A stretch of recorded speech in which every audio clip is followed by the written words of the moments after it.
Bonjour, bon vendredi. J'espère que vous avez une belle semaine. Il fait-tu assez beau? C'est vraiment le fun. Puis un super beau ce week-end. Si ça vous tente de venir chez Purlaine, il y a quand même une belle activité dans le village. Ben, dans le village, c'est le fun parce que c'est dans le village, c'est à la montagne aussi. Les fêtes gourmandes, ça s'appelle-tu? Les sommets gourmands. Sommet gourmand. Les sommets gourmands, donc c'est ça, c'est vraiment, là, si vous êtes épicurien, vous pouvez passer. Il y a plein de points d'arrêt sur la principale, puis la montagne, puis je sais plus d'où, j'ai pas trop regardé C'est dans la partout où il y en a, montagne, mais puis il y a un tracé sur il y la. a, il y a un tracé sur la route principale. Fait que c'est vraiment le fun, toutes sortes de bouffe, j'imagine bière et vin et tout ça. Fait que si ça vous tente, ben vous arrêtez chez Purlaine, puis après vous allez passer une belle un beau moment, un bon moment surtout à Saint-Sauveur et à la montagne. Donc voilà, l'invitation est lancée. Il me semble que je m'en allais dire quelque chose d'autre. En plus, il annonce tellement beau dimanche, c'est malade. Puis demain aussi, fait que essayez de profiter du beau temps. Je tricoterai le soir seulement. Je vous avais parlé la semaine passée du Laine Magazine, qui était possiblement le dernier à cause de pression de toutes sortes d'écrits Facebookiers sur Instagram et tout ça, peut-être par des gens trop insistants. Donc, profitez-en peut-être pour vous procurer la dernière édition, puis peut-être encore à la boutique, on a quelques éditions, quelques numéros précédents, donc vous pouvez vous les procurer. Alors, il est celle qui l'avait commandé, précommandé, c'est parti aujourd'hui par la poste. Et celles qui l'ont fait réserver en boutique, ben ils vous attendent, donc vous pourrez passer les prendre. Il y a vraiment des belles choses. Peut-être mon coup de cœur, c'est le chandail qui est sur le devant. Je vais juste vous montrer. C'est vraiment original. Par contre, il faudrait que je trouve une façon. Mais je pense que je pourrais le faire, là, mais sans le moage. Je ne serais pas très moage. J'ai un petit peu de difficulté à porter ça. J'adore le tricoter. Ça donne vraiment beau rendu, mais il est vraiment beau. En tout cas, allez voir là, sur... on le voit bien. Là. Vraiment différent, tricoté dans un sens et dans l'autre. On a mis des photos sur le LED Magazine numéro 9. Donc, si ce n'est pas déjà fait, procurez-le vous. J'ai-tu bien dit? Vous-le. Procurez-vous-le. Alors, voilà pour le LED Magazine. Puis aussi des belles recettes. Des belles photos. Ah, une minestrone, vraiment. Les photos sont vraiment belles, les recettes. C'est vraiment dommage. En tout cas, on espère que si on lui fait honneur, peut-être que après s'être fait une santé, ils repartiront peut-être ou dans un autre cadre ou en tout cas, bref. On a beaucoup, beaucoup, beaucoup de demandes pour la tuque Oslo, qui est aussi populaire que l'an passé. On a, je vous l'avais lancé, je l'avais lancé, là, relancé sur la page Facebook. On en a, j'ai deux nouvelles versions aujourd'hui. J'ai la version avec mohair. Donc, voilà. Très jolie. C'est la même version, finalement, que la tuque Oslo, mais avec un fingering et un mohair. Je les ai-tu laissés? Ah, ils sont là. Tu m'en donnes un, s'il te plaît? Je pensais que j'ai pris des photos dehors. Je pensais que... Il y a une balle de les deux jaunes, tiens. Donc, on fait habituellement, le modèle est fait avec de la Joséphine d'Amélia et Philomène. Là, on a pris la Joséphine et le mohair. Donc, si le jaune vous voit bien, ça peut être vraiment beau. On en a quelques, je pense que j'en ai 6-7 couleurs là, que je vous propose là-dedans. Donc, une de chaque. Ça, on a fait vraiment un autre produit. Donc, c'est kit prêt à tricoter Oslo, tuque Oslo, édition mohair. Là, après ça, on a celle-là avec la Joséphine. Mais les gens nous disent, ah, les couleurs sont peut-être pas assez intenses ou assez foncées. Donc, on aimerait ça que les couleurs d'Adelina. Donc, on en a fait 5 ou 6 versions avec la Adelina. Ça, vous allez le trouver dans la tuque Oslo normale de base. Donc, ce qu'on vous propose à ce moment-là dans la Délina, c'est ça, vous pouviez toujours acheter 2 balles pour le faire, mais maintenant, on va vous fournir un écheveau et demi, donc on sépare les écheveaux. Ça diminue le prix, bien entendu, et ça fait pas de restant dans votre stash, donc on aime ça. Alors, c'est ça, fait qu'on vous a fait les couleurs là, les plus populaires, London Red, qui est magnifique, Mayflower, qui est un beau bleu assez foncé. Puis pour ça, elle est un petit peu plus chère à cause du yak. Donc, c'est 5 de plus pour le kit. Donc, le kit avec la Joséphine est 44,95, avec la Adelina est 49,95. Alors, pour celles que ça intéresse, on avait eu beaucoup de demandes, là. Alors, voilà, c'est fait. Puis aussi, on a dans cette couleur-là, la première tuque Oslo que j'avais faite, je l'avais faite avec ça, on a le Tan is the New Black. Fait que c'est le fun pour celles qui veulent vraiment avoir la tuque comme la petite nuque. C'est ça que ça vous prend dans le Tan is the New Black. Alors, voilà, elles sont en ligne. Le patron n'est pas inclus, il faut aller le chercher.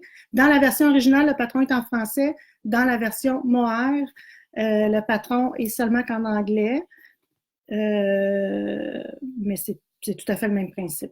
Fait que, voilà. Très bien. C'est ce qui fait notre nouveau kit du jour.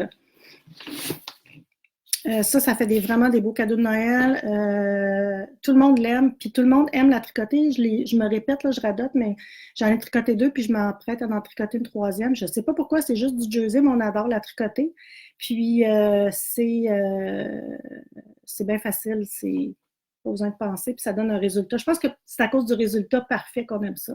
Alors, voilà. Puis j'ai aussi toutes les petites vidéos sur YouTube, comment faire la couture ici, là. Comment l'arriver, comment faire la couture. Fait que vous avez tout pour bien réussir la chose.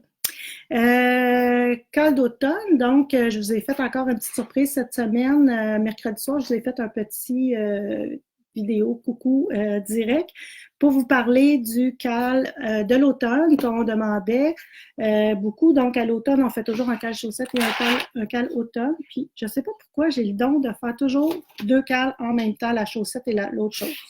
J'imagine que j'ai peur que des fois, on s'ennuie. Donc, je reviens au cale d'automne, qui est un pull, vraiment un pull week-end, pull qu'on veut porter tout le temps au chalet, sur le bord du feu, en cocooning, avec un legging, avec un chemisier aussi, c'est super beau. Donc, c'est le Weekender de Andrea Murray. Voilà, il est un petit peu foncé pour que je vous le montre à la télé. Ben oui. Radio-Canada, tant qu'à faire, que je vous le montre comme ça. Il y a juste un petit détail dans le milieu. Sur le kit, là, on a mis les photos du chandail d'Andrea Murray qui est plus pâle. C'est un col bateau. C'est un chandail qui prend une aisance quand même. Il suggère 10 pouces d'aisance positive, ce qui veut dire que vous prenez, j'ai tout écrit dans la description, vous prenez le tour de votre buste. Puis plus 10 pouces si on va avoir le même fit que Andrea Murray sur sa photo. Donc, vous pouvez y aller avec 5 si vous voulez. 5 pouces, c'est bien correct. Moi, je pense que habituellement, si je rajoute, j'ai 37. Si je rajoute 10, ça fait 47. Je pense qu'il faudrait que je fasse la 3e grandeur, qui est habituellement médium, mais là, je vais faire la 2e, qui va me donner à peu près 5 pouces d'aisance positive. Mais à ce moment-là, il faut peut-être jouer un petit peu. Il faut s'assurer que quand on tricote les manches, comme ça va tomber, comme ça tombe plus bas ou plus haut parce qu'on fait moins d'aisance, ben les manches devront être plus longues. Alors, de toute façon, c'est un top-down.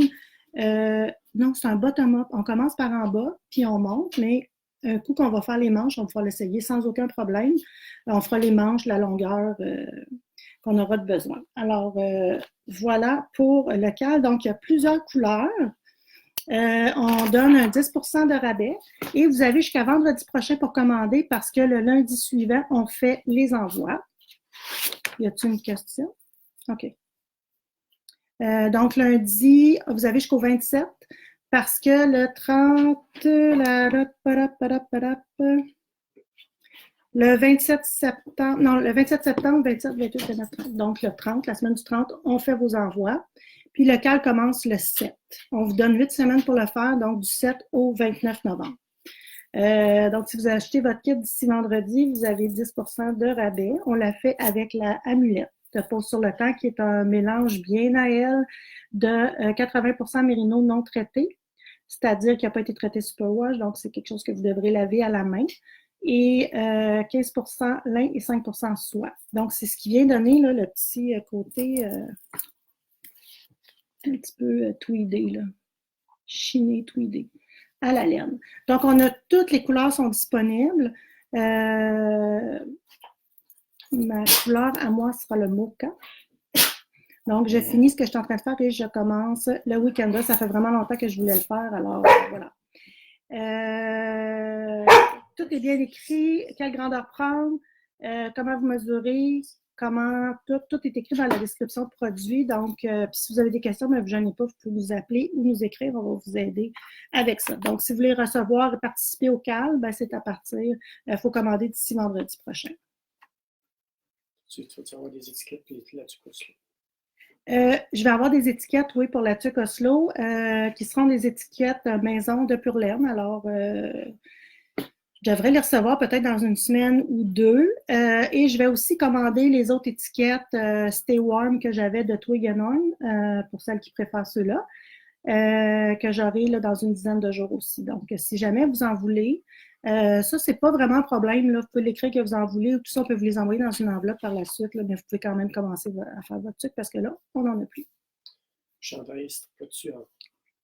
Le chandail, ça tricote en rond, bien entendu, mais on commence par en bas. Ça, de toute façon, on va faire, là, au fur et à mesure que je vais le faire, s'il y a des techniques un peu différentes qu'on n'a pas l'habitude de voir, qui sont moins communes. Mais Angela Murray, elle explique super bien ses patrons, puis elle fait souvent des tutoriels là, pour montrer. Donc, on commence par en bas, on commence par les côtes. Mais comme, je ne veux pas trop rentrer dans les détails, mais comme les côtes sont ouvertes, là, dans le bas, c'est ouvert. Comme ça ici. On en fait un, on fait l'autre, puis après, on joint en rond, puis là, on le tricote en rond, bien entendu, jusqu'au-dessus des bras. Après ça, on finit le devant, le derrière. On coud les épaules, on fait les manches. C'est un petit peu différent qu'un bottom-up, mais de la façon, on n'a pas trop le choix. Ça, maintenant, on veut moins aller dans le raglan ou tout ça. Maintenant, il faut faire autrement. C'est vraiment un col là, bateau là, qui se porte comme ça. Qui ne se porte pas, mais qui est un col bateau. Donc, c'est différent. C'est pour ça que... Donc, je vais tout vous montrer, là, mais ça ici, là, c'est une couture qui est faite un rabattage, c'est pas un bon mot, là, mais un rabattage de maille à 3 aiguilles, puis qu'on fait vraiment sur le dessus de l'épaule, on le fait pour qu'il soit apparent au lieu de le faire à l'intérieur. C'est hyper simple à faire. Fait que ça, au fur et à mesure, les vidéos vont être sur... au fur et à mesure que moi, j'avance, je vais faire les tutoriels pour vous montrer qu'est-ce qu'il y en a. Donc, il faut faire notre échantillon. C'est sûr que là, je vais peut-être me répéter par rapport à mercredi, mais je vais être sûre que tout le monde est au courant là, que nous, on vous suggère une laine qui est Deka. On demande la Worston. L'échantillon se fait super bien. Avec ça ici, on a eu l'échantillon qui est de 18 mailles, si je ne me trompe pas. Donc, vous faites vraiment votre échantillon. Par contre, grossissez vos aiguilles, pas grossir, mais diminuez vos aiguilles un petit peu. C'est Marie-Josée qui a tricoté celle-là de pas sur le top. Elle me disait qu'elle avait pris des 4,5 pour le corps. Après ça, bon, on vient tout diminuer parce qu'elle demande 3-4 grandeurs d'aiguille. Ça aussi, quand je vais faire mon échantillon, je vais dire avec quoi je l'ai faite et tout. Donc, son chandail, il fit vraiment avec les grandeurs qui sont c'est parfait, là, les mêmes grandeurs que le patron. Alors, il n'y a aucun problème. Là, faites-nous confiance, ça fonctionne bien. Voilà. Y avait-tu d'autres questions sur le chandail?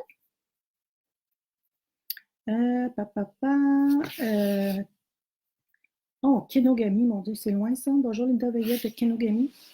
Je pense que c'est dans le nord. Dans le Grand Nord, pas dans le Grand Nord, j'exagère, mais je pense que c'est assez au nord de la province. Fait qu'on a le cal de l'automne, on a le cal chaussette qui bat son plein. Le cal chaussette, lui, il est en vente. Il y a 4 choix. Vous pouvez choisir entre 4 couleurs. Donc, les photos que vous voyez, c'est vraiment des photos d'inspiration. Je vous dis pas encore c'est qui teinturier derrière ces couleurs-là.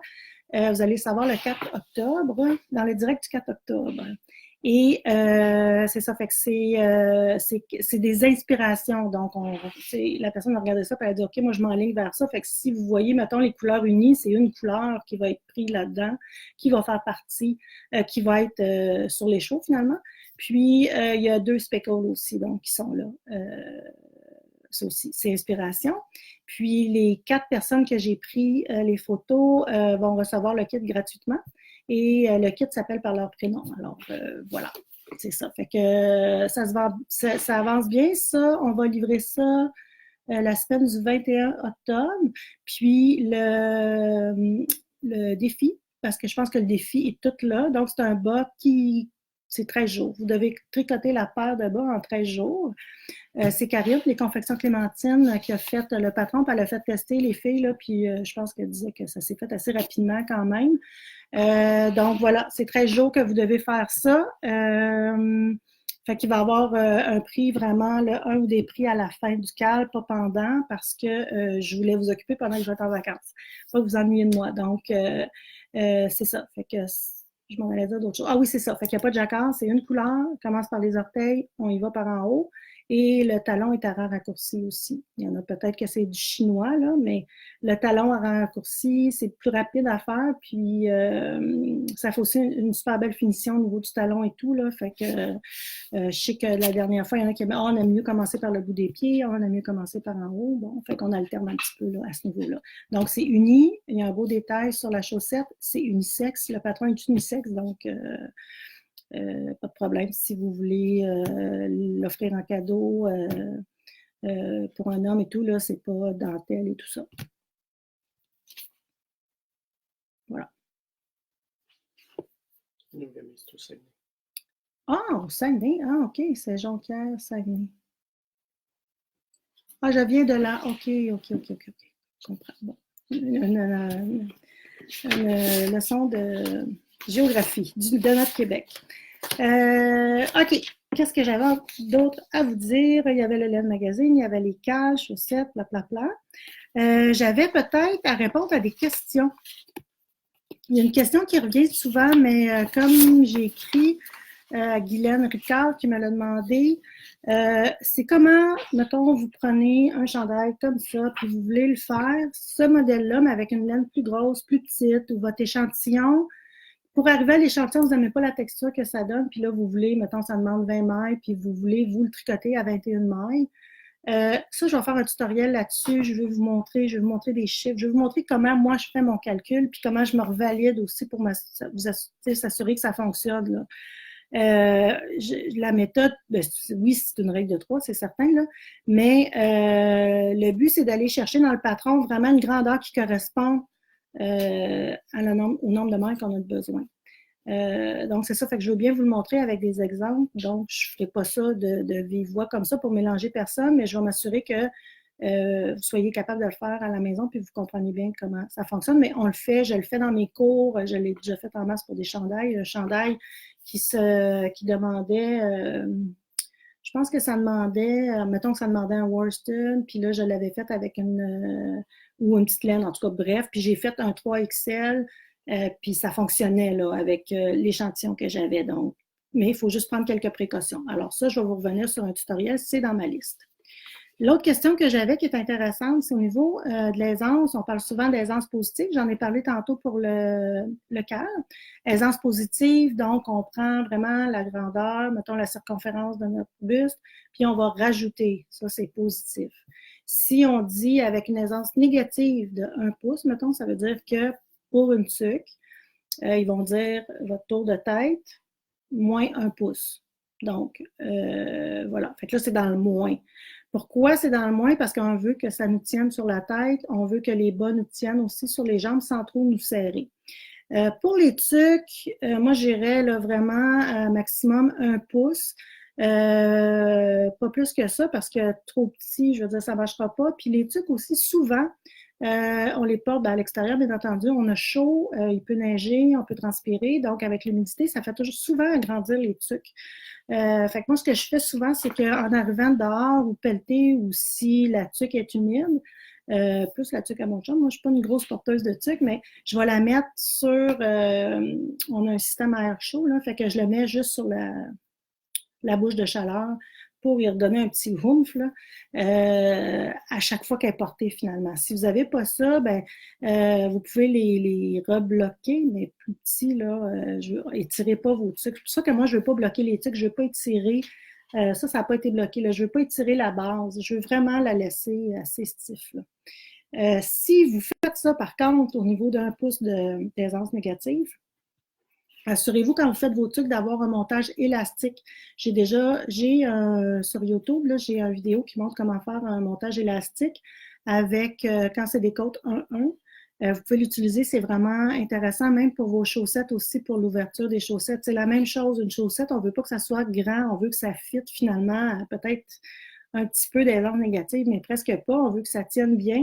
Mais on veut que quand on se la passe dans le pied, qu'elle passe, par exemple. Fait qu'il y a tout ça aussi à regarder. Donc, le montage doit être élastique, mais votre bas doit être bien ajusté à votre pied. Là. Donc, moi, je fais toujours mes bas quand même assez serrés, en tension, puis qui collent bien sur le pied. J'en ai déjà parlé ça aussi.